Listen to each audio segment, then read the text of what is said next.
Okay, good afternoon, everybody. So happy Thursday. So I guess sort of for today, I'm going to just continue from last time's content. So I'll do a little recap of that.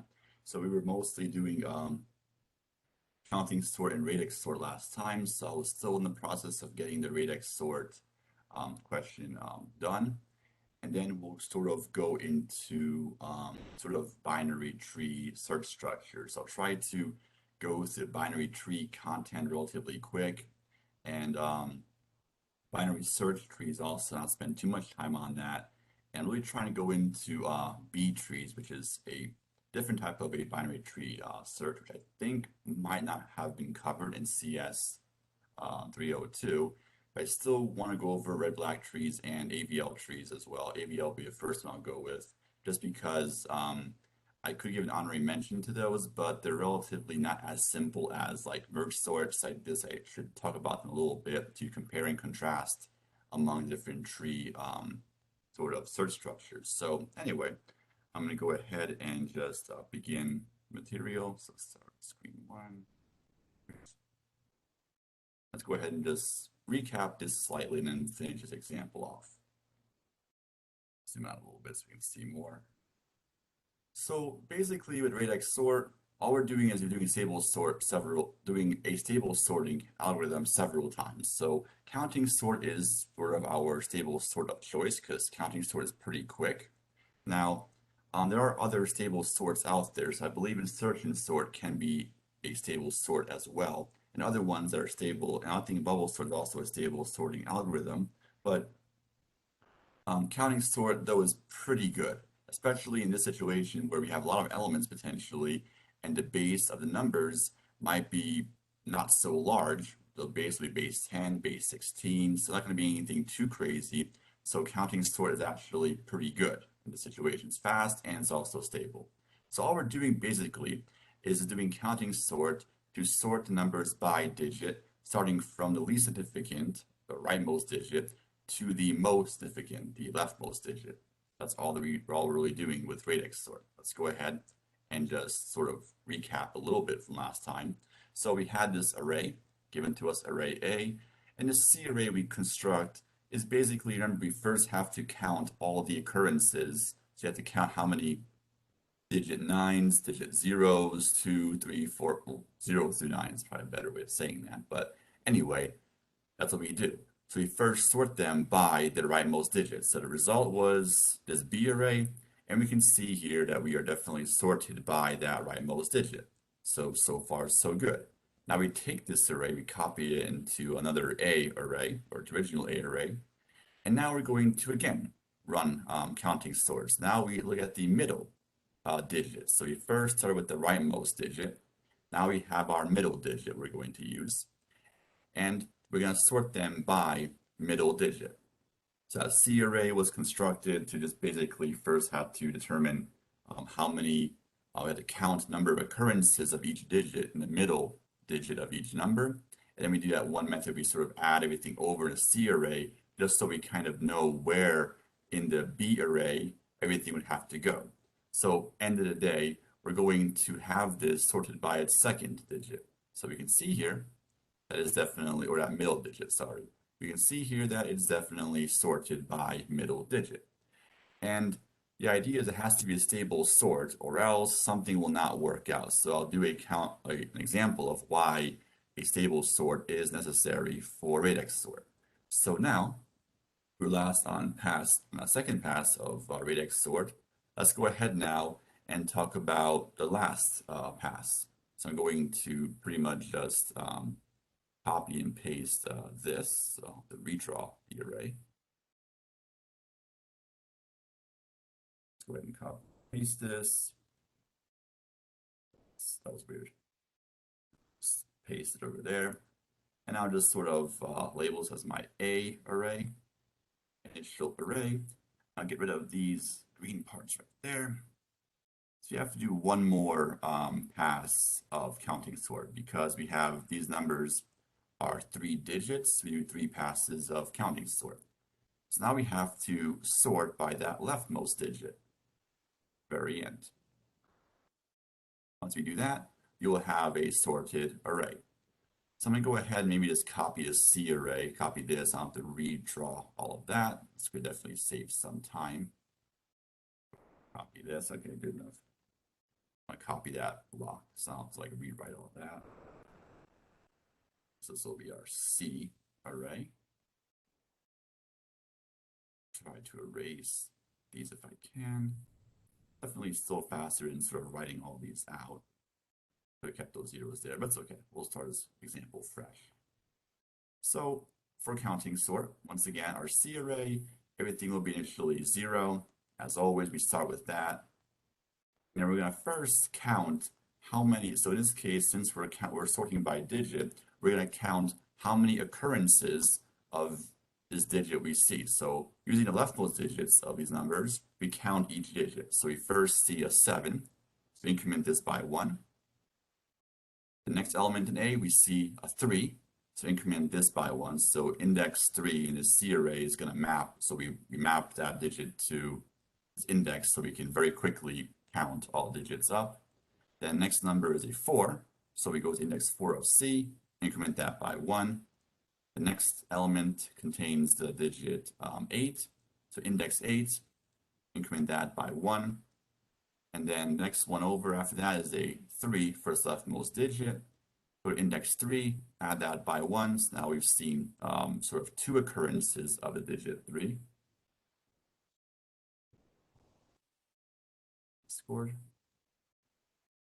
And then we have 4 comes next. And we go to index 4 of the array C, increment that by 1. And then the last number is 6. Go to index 6 of our C array, increment that by 1. So we just simply only just counted up how many occurrences of each digit we've seen. So now we have that. Now we have to go ahead and just do the second part of this, which is going to just add sort of the previous with the current. So what's going to happen here is we add the 0 with the 0 to get 0. Then index 1, index 2, so 0 with 0 to get a 0. Then 0 with 2 to get a 2 over there. And then we take the index 3, which is a 2, add that to index 4, which is 2, which will give us a 4. And then 4 plus 0 gives us 4. 4 plus 1 gives us 5. 5 plus 1 gives us 6. 6 plus 1 gives us 7. And 7 plus 0 gives us 7. So now we sort of know exactly where in this sorted B array each element has to go, because these numbers inside of C is sort of like the first occurrence, so the first spot. So let's say, for example, we first see the number 5 digit, which we don't have a 5 here, so how about 3? Then it will go to index 2 in our B array, and so forth. Let's go ahead and finish off this example. So I'm going to just, I guess, copy this because we're going to have our B array, which will be the same size as our A array.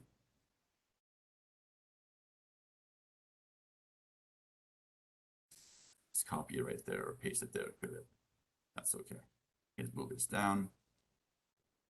And alrighty, so let's go ahead. I'm going to just erase and put this in the B array, which is going to be our final sorted array. Erase all of these guys over here. Let's go ahead and run this final step of counting sort.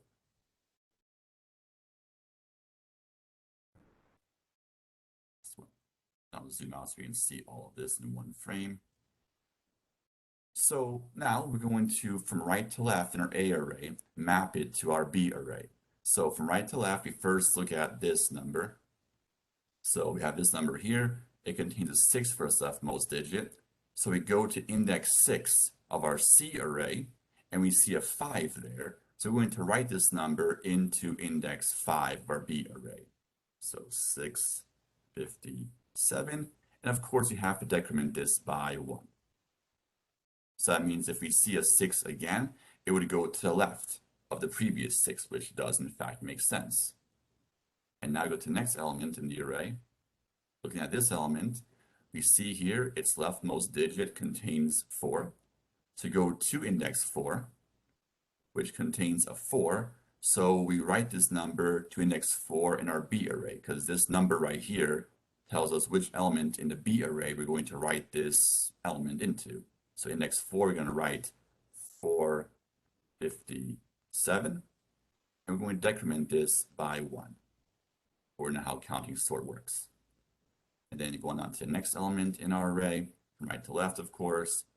We go to, so we have the this number's leftmost digit contains 3. So we go ahead and go to index 3 of our C array, and it contains the value 2, which means I'm going to write this number to index 2 of our B array. So 355 goes to index 2. And of course, we're going to decrement this by 1. Moving along, now we have 839. So we go to index 8 of our C array, because we have an 8 over there. In a C array, index 8 contains 7. So we're going to write this number to index 7. 839 goes over here to index 7. And we're going to decrement this by 1. Then moving along, go into the next element. We have 436. So leftmost digit here is going to be 4. So index 4 of our C array contains the value 3. So we're going to write 436 into index 3 of our B array. And we're going to decrement this. Actually, so I'll keep it like the way it was. So it was 3. Now we're going to make it a 2. And then we go to the left. Again, one element to the left once more. 329. So we see here the leftmost digit contains 3. So we go to index 3 of our C array, and it contains the value 1. So 329 would go to index 1 of our B array. And then we decrement this by 1, that. And then we go to the last element, or leftmost element, so the last from right to left. It contains a 7. So index 7, we go to index 7 of our C array. It contains a value 6. So we write 720 into index 6. And then we decrement this by 1. And now we're done. And this array here is going to be, this B array is now our sorted array. Of course, I can, maybe copy this into our original A array. So sure, I'll just do that. I'll just go ahead and just copy and paste. It's not to write the whole thing out. But I guess you could write this to your final A array. I'll just label this as A. As your final sorted array. We can see here that we have it all sorted by leftmost digit. And we can also see that our array A, the final product, is a sorted array. I think it is, so I didn't make a mistake, which is good. So this was our third pass.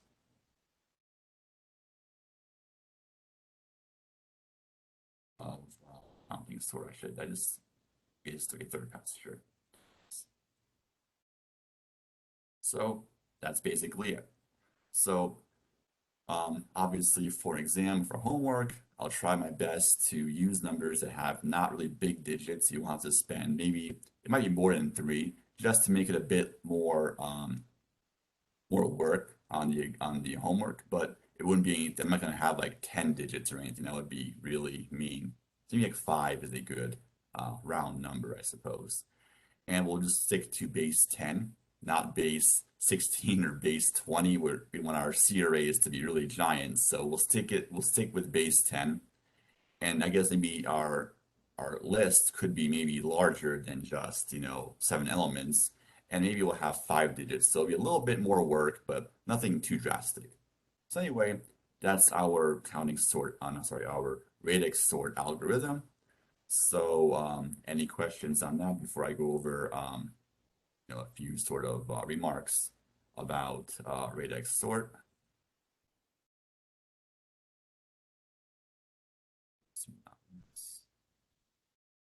All right, well, I guess I'll just go ahead and continue. So let's go ahead and do some sort of remarks of radix sort. So I might have already wrote this earlier, but I'll write it again. Each pass of radix sort needs to use a stable sorting algorithm. So even bubble sort is stable sort, or at least it can be made to be stable, and search and sort also. But counting sort is our choice because counting sort's pretty fast. And of course, for counting sort, we had the n plus k. Well, k is going to be, in this situation, the base of your number. So that C array will always be no larger than the base representation of your number. So if you're using a base that's a normal base, like base 10 or binary or hexadecimal, it's not going to be very large. I mean, it's going to be a constant, so if n is a very big amount of elements, then it's not going to hurt the runtime. So it will be actually linear. So every single pass will be linear in that case, which is really nice. If you use a search and sort for every single pass, the problem is each pass could take n squared time. So you might as well just, use a search and sort and not do this. You're actually going to get possibly worse than n squared maybe in certain cases. You might get n cubed even, who knows?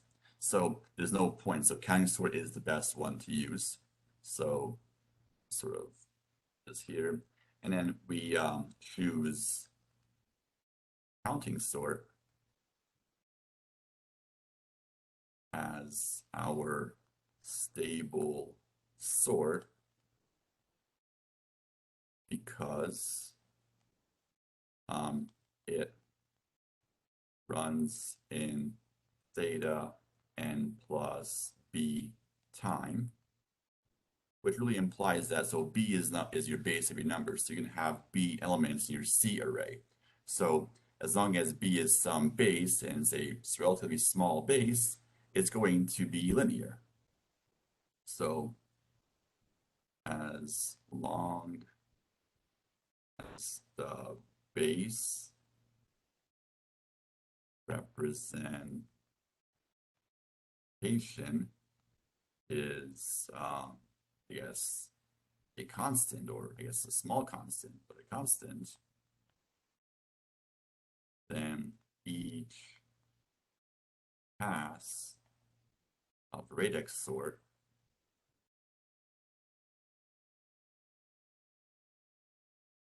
is theta of n. It'll be a linear runtime, so each pass is linear. So as long as the b is actually O of n. So if it's the base representation is n or smaller, then each pass of radix sort is linear, which is actually pretty nice. So now, I guess here's an example. Here's a scenario. So why do we need to have a stable sort for each pass? So the best way to really prove this is just to show an example of where it would potentially not work if we did not have a stable sorting algorithm for every step of radix sort. So let's suppose you have the following elements. So I guess I'll have maybe 22, 36, 12, 95, and 18. So let's suppose you have the following list like this.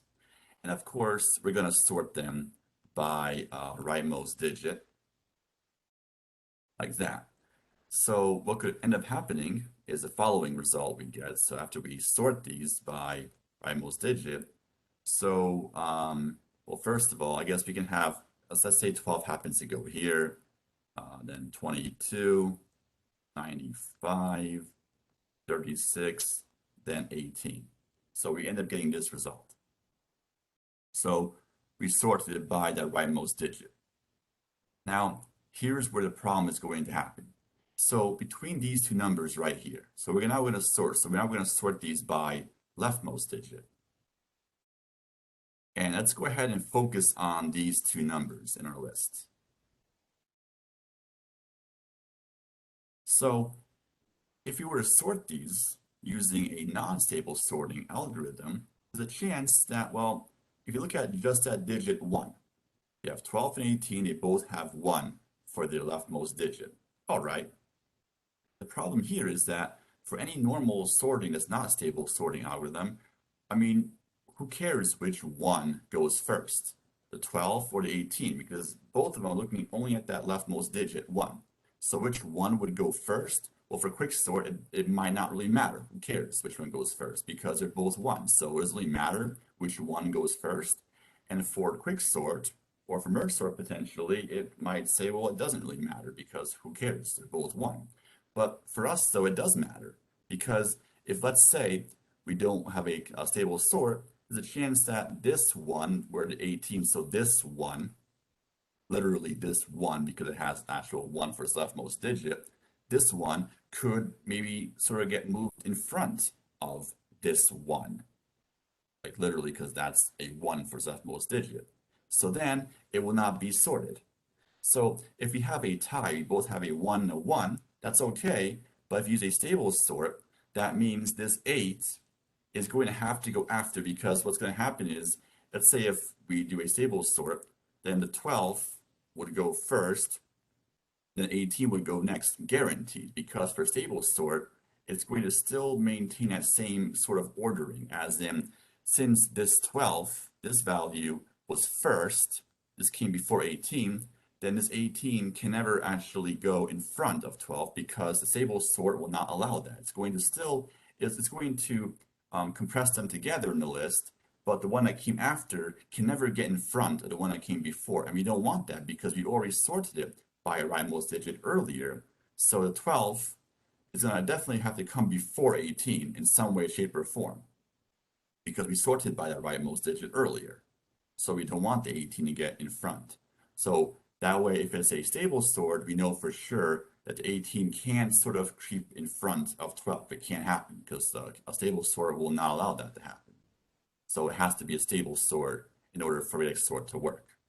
So that's just, a remark with our radix sort. So that's why it has to be stable sort, or else it may work, luckily, but then it might not work. So if you have an algorithm that works only sometimes, that's not really an algorithm. It has to always work all the time. So the first day of class, we talked about a definition of an algorithm. So remember, always has to work. So now let's go over time complexity analysis. So let's go ahead and write this out. Complexity. This. So basically, well, just to kind of recap this from before, the runtime is going to be exactly this. So D plus, so D times N plus B, like that, where D is going to be the amount of digits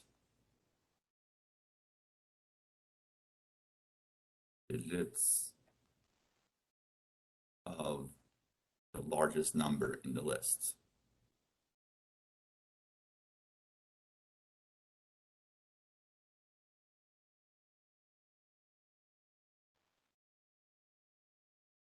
And then B in this case, that's going to be the base representation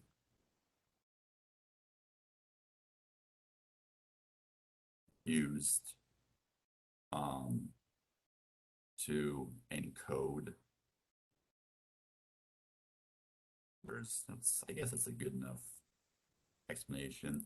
So this middle portion right here, this is just going to be counting sort, really. But in this situation, that k value for counting sort is going to be actually b, which is sort of number of digits. So each number, so let's say if we have base 10, then each digit can only be between 0 through 9. So there's no larger value than 0 through 9. So it's really a special instance of counting sort. We do this d number of times. So, okay, then the question here is that going to be exactly linear? Well, so basically for right now, to actually compute the number of digits of a number d, well, let's go ahead and first go over how to compute this d value. So d is really going to be log base b of k, where k in this case is going to be, I'll just go ahead and write this in green. So k is going to be the largest element in the array. So really, now I guess it's not exactly, it's log b of k and take the ceiling plus 1, but we'll just say for right now it's roughly log b of k. So b is whatever base we chose. So essentially, so as long as, so remember for counting sort. So for counting sort, in order for it to be linear, k had to be n or smaller. But here, however, so if k is equal to b up to the power of some constant, then d is going to equal c, or some constant. I guess I'll box these in. So it's going to be a constant. So as long as we have that, which is not as restrictive as for counting sort. Counting sort, k had to be n or less, which is really, it's very easy to have, k be larger than n. It's actually pretty simple for that to happen. But now we have this restriction. So basically, if let's say, so we go back up to the proof here, so b, as long as b is n or less, and k is some type of polynomial with respect to b, then it's going to be linear in runtime, because then this d value is going to be a constant. Then each iteration of counting sort will be linear. It will be theta of n. Now, what's the biggest possible base we can have? So the largest base we can, but really, should use. Well, base n is the largest base we should use. If these numbers are in larger than base n representation, then counting sort is going to be worse than linear. So we don't want to have a base larger than n. So if let's say we assume that we're going to have the worst case scenario where the base is going to be n. Okay, if you do that, then the runtime will be theta of d n plus n. So then it's going to be just linear time then, because we substitute b with n.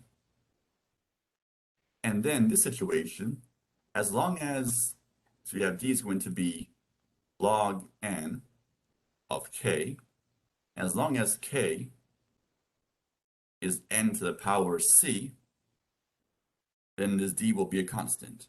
So the idea here for radix sort is as long as the base we use to represent the number is n or smaller, so b has to be O of n.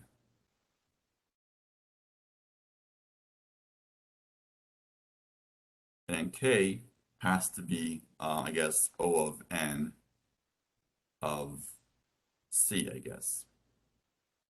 Which is really, I mean, k can be a pretty big value, actually. But the idea is that it has to be a polynomial with respect to the base chosen.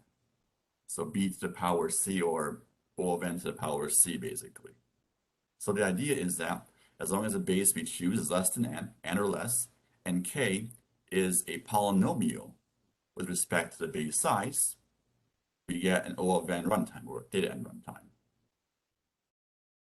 So I guess I'll write this over here. So if the base used is O of n, so it could be a constant, but it's not going to be larger than n base. And the largest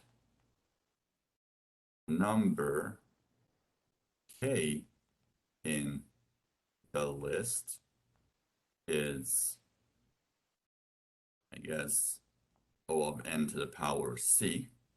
So whatever base we choose, really. So I'm going to go ahead and box these in. Whatever base we decide to choose, really.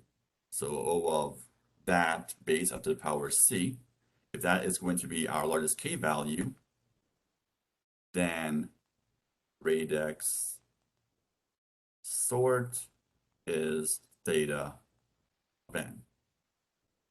In the worst case, actually, which I guess that's kind of implied. We don't really care about best case too much. So it's an improvement from counting sort because counting sort is linear, but it's very restrictive of how it can be linear. Radix sort is much less restrictive because if k can be n to the power c, n to the power c is a relatively, potentially much bigger number than just n. So we can have big values for k, but k cannot be exponentially larger than the base represented. So it can't be c to the power n. If that's the case, or c to the power of the base, then the problem now is it's exponential, which means now we're going to do a lot of passes of radix sort, which means now at that point you might as well actually use a regular comparison-based sorting. But if we have these scenarios, it's pretty good. Now the idea is that radix sort was mostly used for like old card sorting machines or whatnot, and also for old computers where the amount of digits was fixed. So think of C++. We can have at most 64 bits, I think, for unsigned long, or something along those lines. So 2 to the 64, 64 bits. So we're going to have maybe, depends. So we're going to have a lot of bits potential, a lot of digits, but it's a constant amount. It's a fixed size sort of integer or any type of number in C++. So if you have fixed size numbers like that, then each number cannot go past a certain limit, which means that, well, then radix sort is actually a good idea because we know for a fact, no matter how many digits we have, it's limited by a certain amount. It's a fixed size. So as long as n's much bigger than that, it'll be also fast. So the idea really is that k can be pretty big, but not too large is the idea. Whereas for counting sort, k had to be really in a very small range. Here, k can be pretty big. It's not too big, and it will be theta of n runtime. So we introduced an algorithm, I guess, bucket sort, counting sort kind of, and radix sort, which actually can get worst case theta of n for scenarios. Now, this scenario is not so impossible to achieve. This is a very typical case, actually. There is a worst case for radix sort, but it's not as likely. This is actually a typical case. Even for bucket sort, that O of n runtime was actually typical. It's not very often where we're going to have all the elements all going to be in one bucket. It's so unlikely unless it's an actual adversary who's really making sure to always feed numbers into bucket sort that they're all in that same kind of range. They're all grouped like that.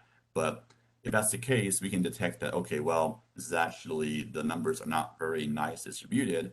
So then we can go ahead, maybe just not use bucket sort then. But anyway, this is a very not so crazy case. So radix sort's pretty good in most cases. So any questions on that?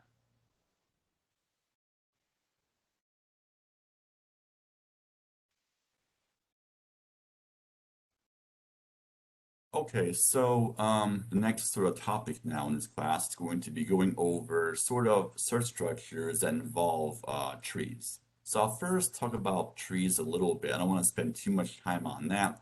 I really think that's definitely a topic really covered in 302.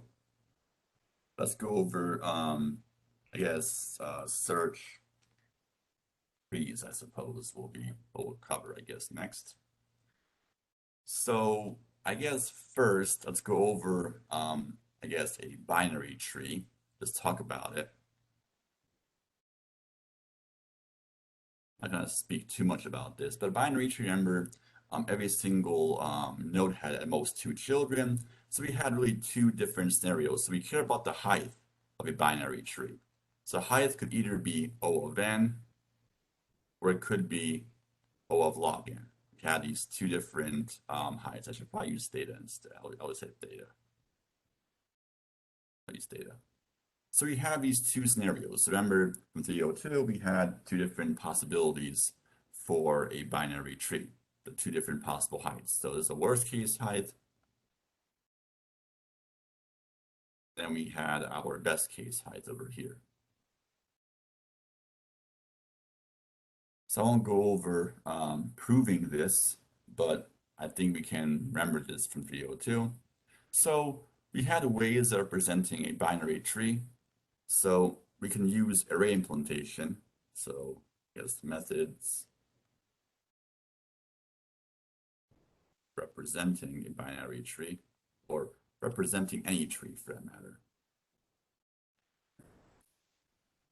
Again,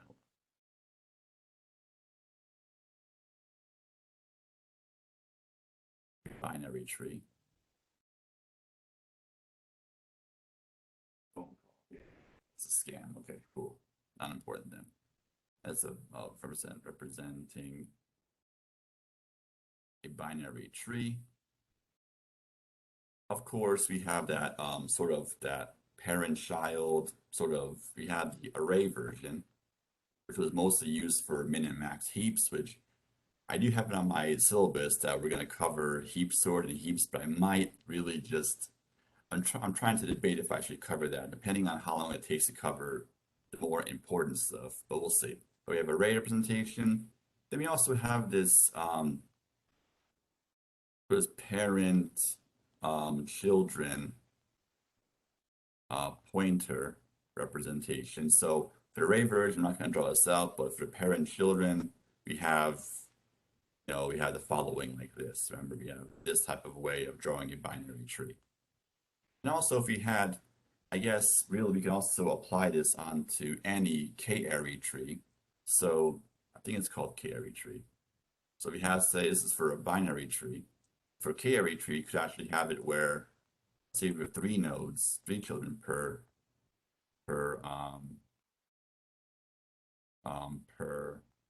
node, 3 children. We can also use this, but then we have to have an array of pointers in each node. So this method is really good for a binary tree, but if we have a k-array tree where we have a variable amount of nodes per child, of course, we could sort of use a graph representation to sort of draw this, or we can use the parent sibling representation. It's going to be more, we'll go over this when we go into binomial trees later on. But anyway, though, a parent sibling representation. So if you have the following tree like this, I'll just create 3 children like this. Let's say we have the following this, and then we'll maybe have, you'll have just only 2 children here. Maybe it's 1 child here, and we'll have 3 again over here. So in a parent sibling representation, I'm going to try to label these so we can know exactly where everything has to go.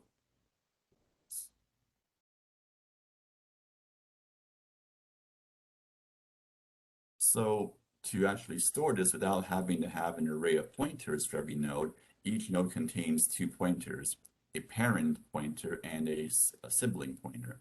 So here what you would have is the following. We'll have 0, has a child 1, and these are going to be the siblings of 1. You store it like this. I'll draw arrows even. Store it like this.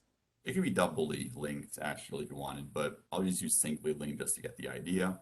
Then for 4, the child of 1, the sibling. So we have this kind of picture. Then of course for 6,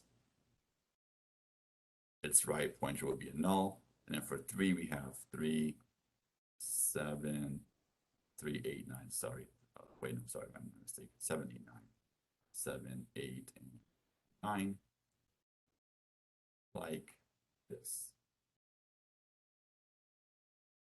So this way, every node only has to maintain 2 pointers. So we don't have to have every node having an array of pointers. So we sort of save pointers, I guess. Now, of course, we can use adjacency list or adjacency matrix to store this, but it also would require having a lot of pointers. This way, we only have to maintain 2 pointers per node, which is a bit more efficient. So we'll worry about this when we go into binomial trees and binomial heaps later on, but that's sort of just a little foreshadowing, I guess, into that. So anyway, so once we have our binary tree representation, so we're going to right now just focus on binary trees, which will use, this representation. Just every node has 2 children, a left and right child.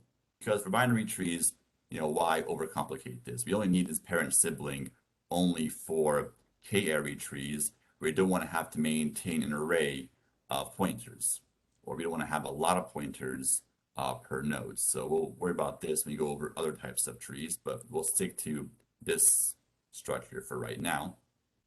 So let's go over binary search trees. Let's go ahead and sort of recap a little bit of binary search trees.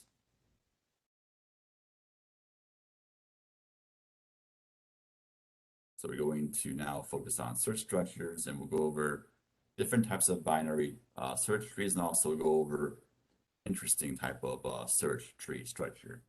So a typical binary search tree, the idea is for any node,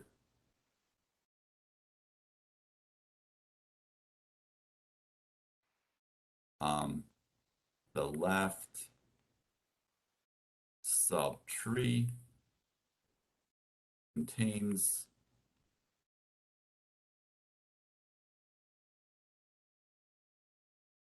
elements less than, or actually contains, I guess, elements less than the node, but really for a search structure, we're going to have a key value we're going to search for. But in this class, we're going to keep it simple. So we'll have it where the key and the value will be the same same entity, basically. So we say contains less elements less, we're really referring to key elements less. And of course, right subtree contains elements larger than key elements larger.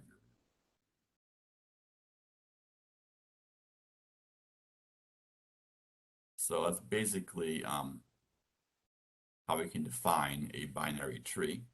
So the whole idea of having this structure is so that way we can find elements quickly, as we've done from 302. So let's go ahead and just have a binary tree drawn up and just go over how we insert into a binary tree. I'm not going to write the code for this, but just sort of paraphrase the code. So suppose you have the following binary tree like this. So we have this here. So we have that, I guess, sure. It's a good enough example. So I'll use integers for right now. So in this situation, we'll have 10, then we'll have, maybe I'll have 7, 5 over here, then we'll have, oops, let's see, you can't have a 7 there with what I'm doing, wow. 15 and 12, okay, that's better. So we have 5 over here, then we'll have 8 there, and then we have 3 there. Okay, this is going to be a binary search tree. And in this situation, we'll have it where, I guess, looking at only the keys. So these numbers, 10, 5, 15, those will be key values. And we notice that for every single instance, the elements to the right are all going to be larger than elements to the left. So we see here for 10, these elements here in this right subtree of 10, so I'll draw this out so you can see that. The elements over here are all going to be larger, and these elements here are all going to be less than 10. That can be applied to any level. So for 5, this element is going to be less than 5, and this one's going to be larger than 5. But all these elements, though, are going to be less than 10. That's sort of the idea here. So if you want to insert something into a binary search tree, so we do an insert 13, what's going to happen basically, you have to go ahead and locate where would 13 have to go in this potential binary search tree. So first start from the root, check, 13 is bigger than 10, less than 15, larger than 12. So we have to insert 13 to the right side. The right side of 12, however, contains null, because we pass in the right pointer into the function. So we see a null right there. So then we're going to basically just create this node 13. and then we're going to return the address of this node up the tree. So what happens is when we call a function recursively, we have these pointers, which will be just literally parameters in each function body. And we remember we last left off on this function called above. Right here we have the arrow pointing at 12, and we were trying to insert to the right side of 12. So the function below that was called that created 13 returns the address of 13, which is going to be caught by 12's right pointer. That right pointer catches it because we always return pointers up the tree, and a node above, well, we either called this insertion on its left or right subtree. So the node above knows which pointer left or right to catch the result. So 13's returned, 12's right pointer catches 13. And then we return that 12th node up, and the parent of 12, 15, its left pointer will catch 12, which is going to just assign the same node to its left side. Then we go up, return 15 up to the parent, and the parent is going to catch 15. So 10's right pointer will catch 15, perfect. Then return 10, and the root will catch 10. So we have to return pointers up the tree, and the parent, the left or right pointer of the parent, will catch the result.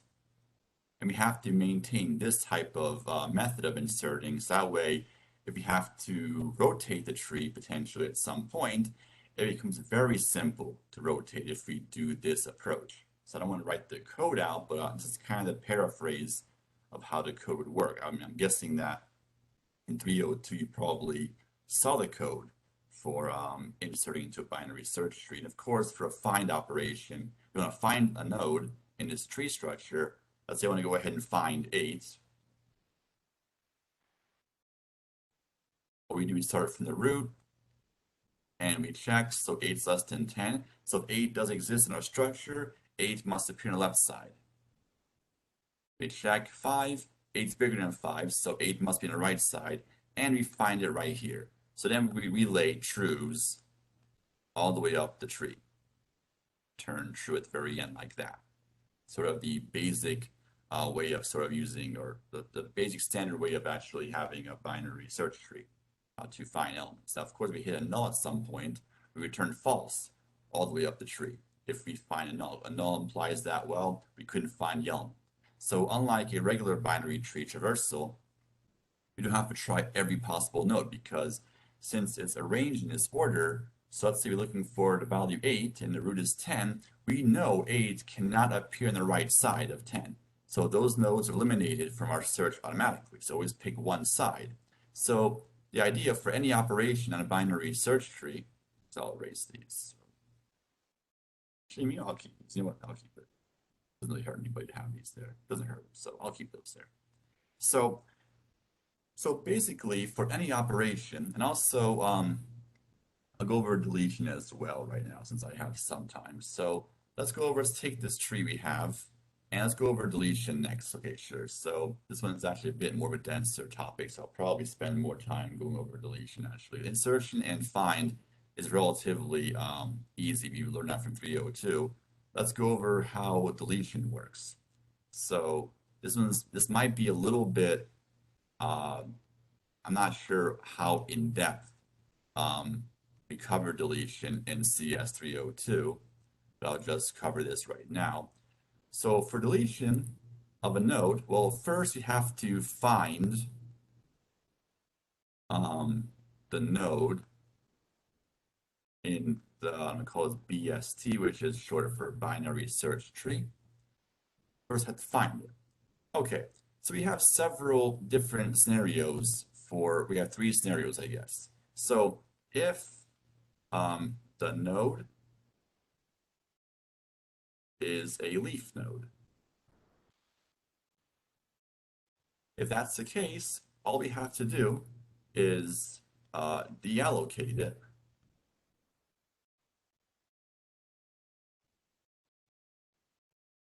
Deallocate the node and return a null or null PTR. So then we're doing a deletion. It's like doing an insertion almost in a way.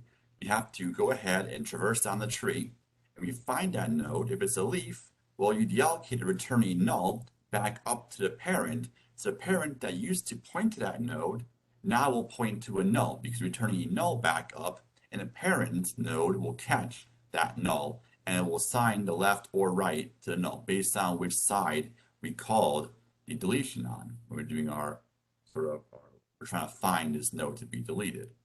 So I'll do examples of all of these, but this is sort of the idea. So then if the node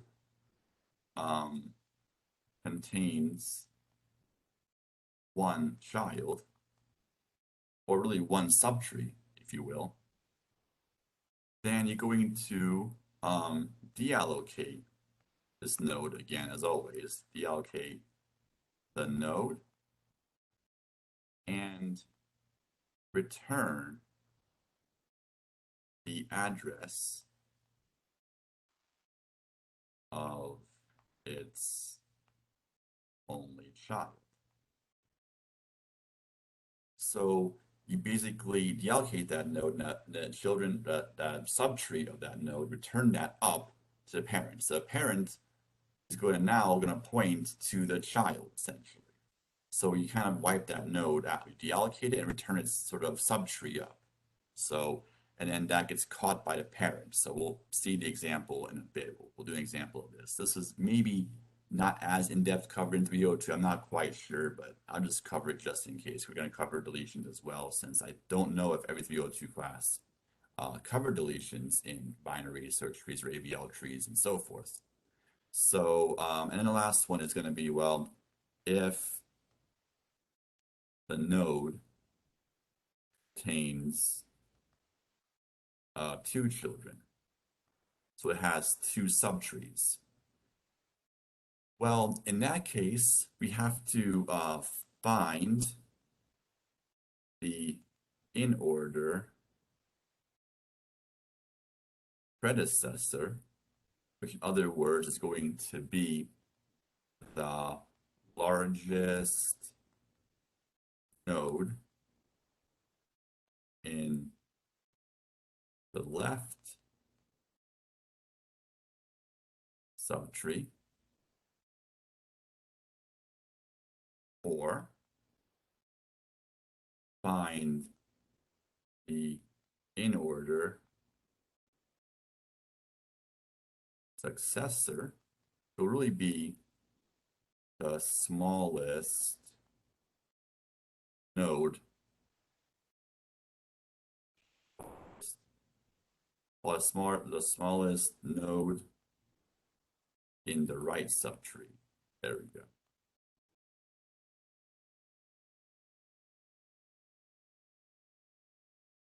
And once you find that successor, well, we're going to basically, it's kind of hard to write all this out, but we're going to replace that node with that successor or predecessor, but we have to okay, so we're going to basically replace the node with the predecessor or successor, whichever one you want to choose. And basically, so we have to, because that predecessor or successor could be a leaf, but it could also have one child. So you have to also delete that. So you have to also, I guess, and handle the predecessor or successor sort of subtrees, if you will.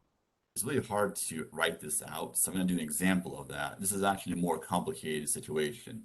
So I guess even more complicated, we have to use a self-balancing binary search tree. So anyway, let's go and do a few examples of deletion, see how that works. And then we can actually start sort of go into AVL trees. I'm not going to spend too much time on binary search trees, but this is sort of what we want to do.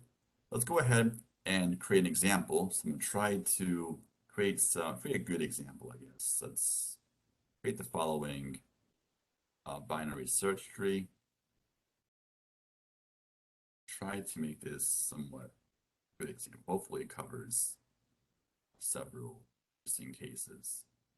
Try. So way we have this. Okay, I think this will be good enough.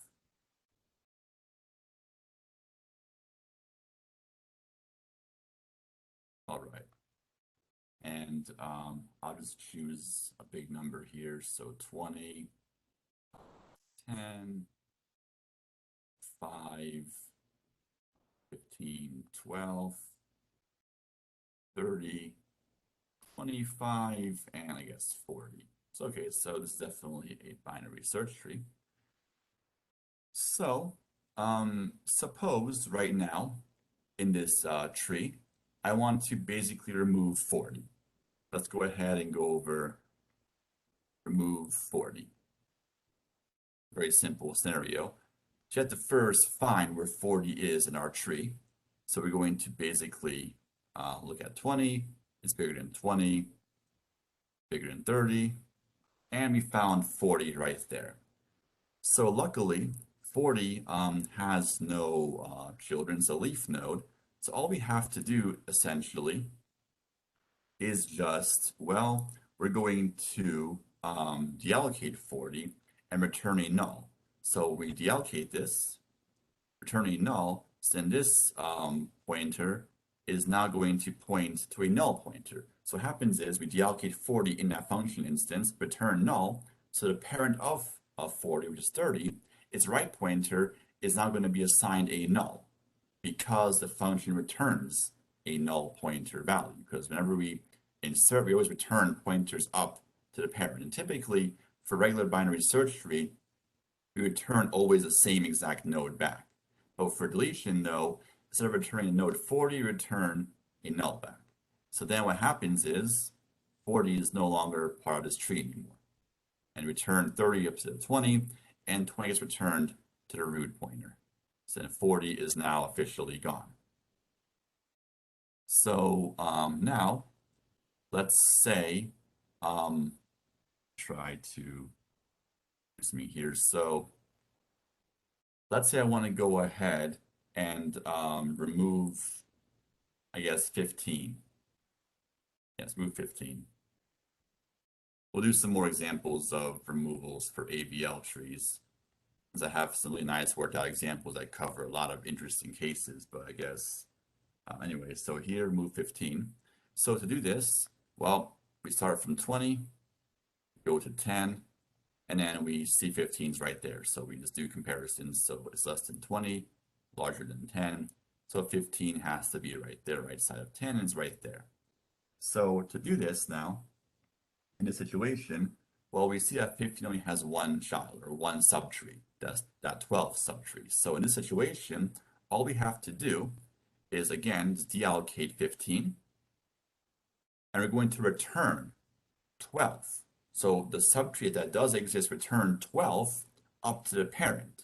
So the parent, who has a right pointer being assigned, is not going to be assigned to 15, it's going to be assigned to 12 because we return the address of 12 up to the parent. So the parent, what happens is, it's expecting a pointer to be returned to it. And since we called this deletion on the right side of 10, that 10's right pointer will be reassigned something. It could be to the same exact node or to a different node. So right here, we deallocate 15 and return 12. Then 10's right side will be now assigned 12. And then we return 10 after we're done. Return 10, so the parent of 10, 20, its left side will be reassigned to 10 again. And then at the very top level, return 20, that address of that node 20, and the root gets reassigned to the same node that I was already pointing to. That's sort of the idea. So hopefully that concept makes sense. That's sort of a 302-ish thing. So anyway, I'm going to go ahead and redraw this tree now. to now have, I can just copy and paste this out. So you can keep these notes here just in case. Let's copy and paste these. In case for note taking. So now I'll go ahead and redraw this. 12 will be right here.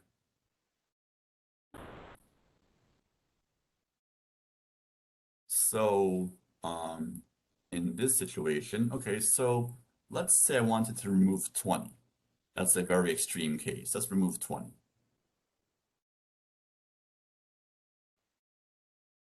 So 20, well, we found it. It's right there. So that was pretty quick. So now the thing is, well, 20 has two children or two subtrees. So we have to go ahead and replace 20 with the in-order predecessor or the successor. So either we're going to have to replace 20 with the largest on the left side or the smallest on the right side. So we're going to do that. Let's go ahead and first, let's create two different possible universes. I'm going to maybe just copy and paste this. I can draw both scenarios out to see what happens, but it doesn't really matter which one we choose actually. Copy this for later on example. So let's suppose we want to go with, I guess this is really a simple example, but anyway. So let's say you want to go with the in-order successor. So the element is the largest on the left side. Well, we find it that 12 is the biggest element on the left side. So all we have to do is go to the left of 20 and go as far right as possible. Pretty simple. So then we see that 12 is the successor. What's going to happen now is the following. So first of all, 12 can't have a right child, because if it did, then it would not be an in-order successor. It would not be the biggest on the right side. So 12 can't have a right child, luckily. Now 12 could have a left child. So maybe I'll go ahead and just, let's just say for right now, before I delete, remove 20, let's say I inserted 11 first, let's go ahead and do that just to like show an example when that happens. This is actually more of a larger example. Let's suppose that 11 was right here, just to make things a bit easier to work this out. So, okay, so 12 can have a whole left, it can have an entire left subtree, but it cannot have a right subtree. It's impossible, because then you would keep going right, and the largest element on the left side would not be 12 in this case. But in this situation, we can definitely tell that 12 must be the biggest. So the biggest element on the left side cannot have a right child. So that's kind of our luck right there. So in this situation, what we have to do now is 12 is going to have to replace 20. But we have to first fix the subtree right there. So 11 can't just, get lost. So what we're going to do now is we're not going to really delete 12. We're going to go ahead and detach 12. Detach it, basically. I'm going to go ahead and also copy this as well. Detach 12. We're going to store it somewhere, possibly in a reference parameter of the function. We're going to store the address of 12 somewhere. We're going to sort of store it temporarily. And then what we will do is we're going to return that left subtree. So 10, which was pointing originally to 12, well, it's now going to point to 11. So we don't lose the left subtree of 12. So we have to first locate 12, detach it by storing it into some reference parameter, return the, so in this case, the left child, return that left child up, and 10 is going to catch 11. Perfect. Then return 10 up to the parent, and 20 will catch 10. And now, okay, so we backed up to the location we're trying to remove. So now, okay, all we have to do basically is I'm going to go ahead and take this, move this over here, up here.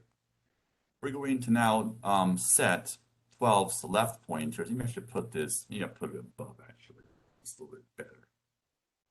Put it above.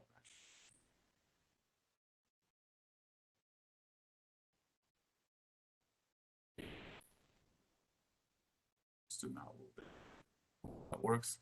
So what we're going to do now is we're going to assign 12's left to 20's left.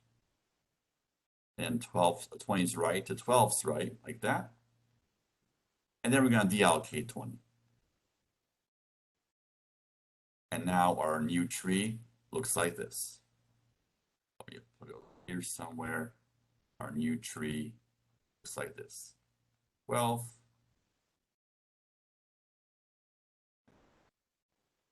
5, 11, 30, 25.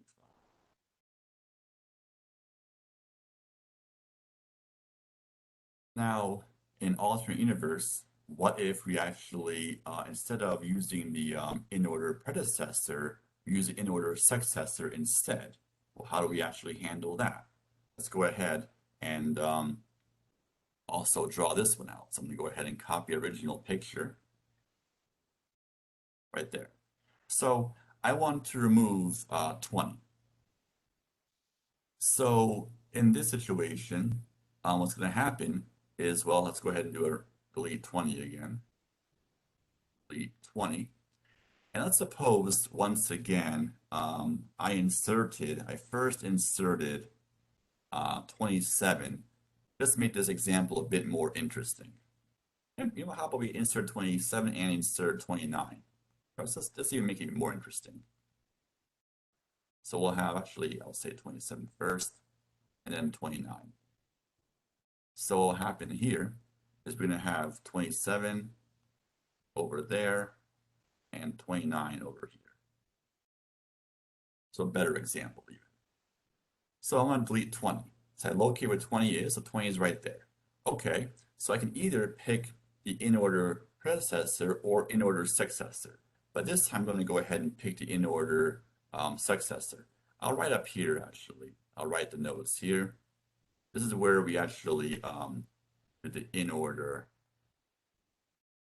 predecessor in this example. So we're going to do the in-order successor in this example, which really means find the smallest element on the right side of 20. So obviously, 25 is going to be that. So you go to the right and go as far left as possible. Find that left the smallest element on the right side.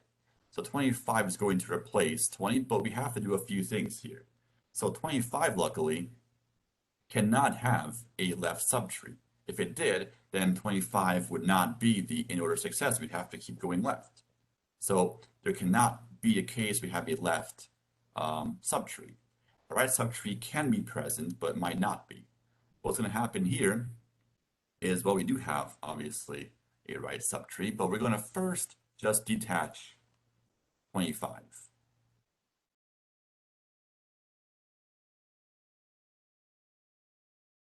And then we're going to return, so 25's right side was 27, that was the right child. We're going to return that up to the parent. So remember, we do this recursively.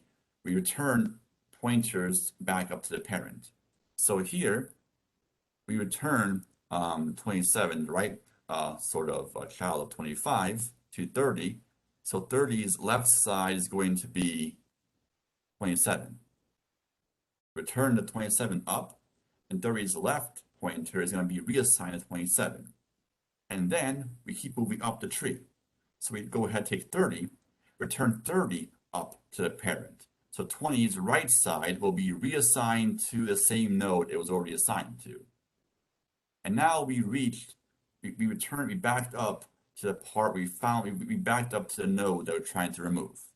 Okay, so now all we have to do is reassign some pointers. Assign 25's left to be what 20's left was. Assign 25's right to be 20's right. And then just deallocate 20. And now we have our new binary search tree. 5 up top. Yeah, 10, 5, and 12.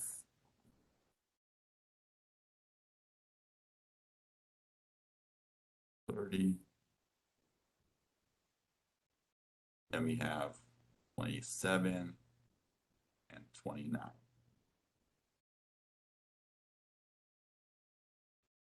So I guess just to sort of cover deletions, very similar to actually to inserting in a way, kind of similar. So the idea always is when you back up to the previous to the parent, you have to return a pointer. If there's no modifications to be done, return yourself to the parent, so the parent will be reassigned to yourself. Something happens. But if you do an insertion, remember, we always insert a new pointer up, and then that gets sort of caught by the parent. For deletion, if we have to find that node as a successor or predecessor, well, all we have to do is, if it's for the predecessor, return the left subtree to the parent. For a successor, return the right subtree to the parent. If it's a null, then we will assign null. If it's not a null, we actually assign a new subtree to our actual non-empty subtree. Then as you back up, you keep returning those nodes up to a tree. Then we back up to the node you're trying to delete. You just go ahead and just reassign the pointers and then deallocate that node. Kind of hard to really it's really weird how it works, but that's sort of the idea for how this works. So we'll cover more examples with deletions once we go into AVL trees, but it's sort of the idea, really. So all you have to do essentially is find the either the largest on the left side or the smallest on the right side and replace that node with that element. And you have to lift the subtrees up potentially. So kind of strange, but yeah. So that's that. So we'll go over AVL trees next time. So we'll first go over inserting the AVL tree, go over rotations, and then we'll go over this deletion stuff again, but I'll go into it in much more detail because this was kind of like a little rundown of this, but we'll definitely go into more detail when we cover AVL trees. So for right now, just look up or just sort of brush up on AVL and red-black trees. And we'll cover insertions, rotations, all that stuff on that. And at the end, we'll cover deletions, and I'll spend more time on that since it might be a bit more challenging on AVL trees. But for right now, though, that'll be it for today. So I guess take care, you guys. Have an awesome weekend. Stay safe. Thanks for watching, and I'll see you guys next week.